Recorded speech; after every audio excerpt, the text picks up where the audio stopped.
নমস্কাৰ মোৰ অন্য এটি মিনি ব্লগলৈ আপোনালোক সকলোকে স্বাগতম জনাইছোঁ আমাৰ ৰাস্তাটো বনাব লৈছে দেখিছেনে কালি মাটি হিল সিল পেলালে তাৰপিছত আজি ৰুলাৰ মাৰিছে এয়া দেখিছেনে দেউতাৰ কোচত দাদাৰ ছোৱালীজনী উঠি আছে তাই পুৰা চক চাবলৈ চাই আছে ধুনীয়াকৈ তাৰপিছত মায়ে আমাক ফ্ৰাইড ৰাইচ বনাই দিলে ভাইটিকে মোকে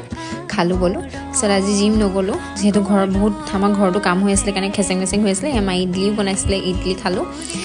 ভাল আছিলে কিন্তু অকণমান মানে বহুত দিনৰ মূৰত বনাইছে কাৰণে অকণমান চাইজটো মানে অকণমান চেপেটা হ'ল কিন্তু ধুনীয়া আছিলে তাৰপিছত দেখিছে এই বস্তু একদম খেচেং মেচেং হৈ আছে যিহেতু কিবা কিবি এটা বনাই আছিলে ঘৰতে সৰু সুৰা তাৰপিছত দেখিছে দেউতাই মাংস আনিলে ৰাতিলৈ খাবলৈ তাৰপিছত মই আলু আৰু পিঁয়াজ গুচাবলৈ লাগিলোঁ এয়া মাংস ব্ৰইলাৰ মাংস তাৰপিছত মায়ে মাংস বনাব মই অলপ আলু চালু গুচাই মেলি দিছোঁ তাৰপিছত অৰ্ডাৰ দিলোঁ পিজ্জা আৰু পেপচি এটা মাতটো অলৰেডি মানে অকণমান হেৰি হৈ আছে তথাপিতো পেপচিটো